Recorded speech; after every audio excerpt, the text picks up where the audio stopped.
Ang pagkain sa araw-araw ay napakahalaga sa atin upang tayo ay mabuhay. Hindi dinedirekta ang pagkain patungo sa ating lalamunan. Sa halip ay ninunguya muna natin ito bago lunukin.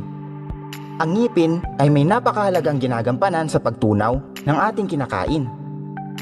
Kapag ang isang tao ay walang ngipin, ay mahihirapan itong gawing pino ang mga pagkain pumapasok sa kanyang bibig, lalo na ang mga pagkaing matitigas.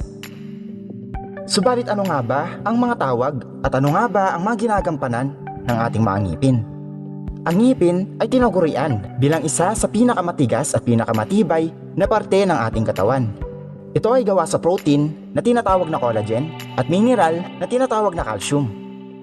Napakatibay ng ating ngipin at yan marahil ang dahilan kaya may kakayahan ito upang durugin kahit matitigas na bagay o pagkain.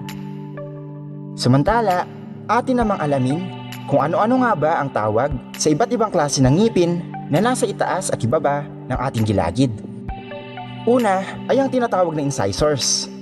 Ang incisor teeth ay matatagpuan sa gitna ng ating gilagid. Ito ang mga ngipin na karaniwan nating nakikita sa mga tao na ating nakakausap. Mayroong 4 na incisors sa itaas at ibaba ng ating gilagid. Madalas na ginagamit ang incisor sa pagkagat ng iba't ibang klase ng prutas gaya ng mansanas, bayabas at iba pa. Pangalawa ay ang tinatawag namang canine teeth. Ang canine teeth ay makikita sa gilid ng incisors. Ang mga ngipin na ito ay matulis o parang pangil na makikita sa gilid ng ating bibig. Merong 4 na canine teeth ang isang tao at magkabilaan ang mga ito. May 2 canine teeth sa itaas at 2 naman sa ibaba. Ginagamit din ito sa pagnguya ng mga malalambot o matitigas na pagkain na hindi kayang nguyain ng incisor teeth. Pangatlo sa listahan ay ang tinatawag na premolar teeth. Ang premolar ay isang uri ng ngipin na mas malaki kung ikukumpara sa incisor teeth. Gaya ng incisor at canine, ito rin ay may malaking ginagampanan sa pagnguya ng pagkain. Mas nakakatulong ang premolar sa pagdurog at pagtunaw ng mga pagkain dahil sa tibay at tigas na taglay nito. Gayunpaman, madaling kapitan ng tooth decay ang premolar teeth at ito ang isa sa mga karaniwang ngipin na madalas na sumasakit. Panghuli ay ang tinatawag na molars teeth. Ang molars ay matatagpuan sa pinakahuling bahagi ng ating gilagid.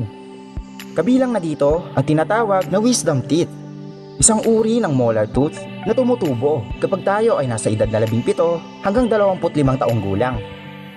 Ang molars ang pinakaginagamit sa pagnguya ng iba't ibang klase ng pagkain, gaya ng mani, crackers at iba pang klase ng matitigas na uri ng pagkain. Subalit gaya rin ng premolars teeth, ang molars ay madali ring kapitan ng cavity at ito rin ang parte ng ngipin na madalas ding sumasakit. Kaya't kapag may sira ang iyong ngipin ay kailangang sumailalim sa mga dental procedures.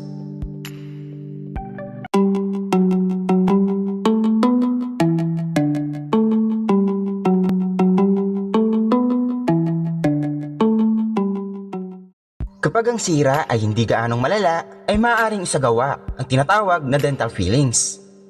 Ang dental fillings o pasta ay isang dental procedure na kung saan ay tinatapalan ang mga parte ng ngipin na may sira. Subalit kapag ang isang ngipin ay may malalang sira, ay hindi na ito maaaring pastahan. Sa halip ay sinasagawa ang isa pang procedure na tinatawag namang root canal therapy o RCT.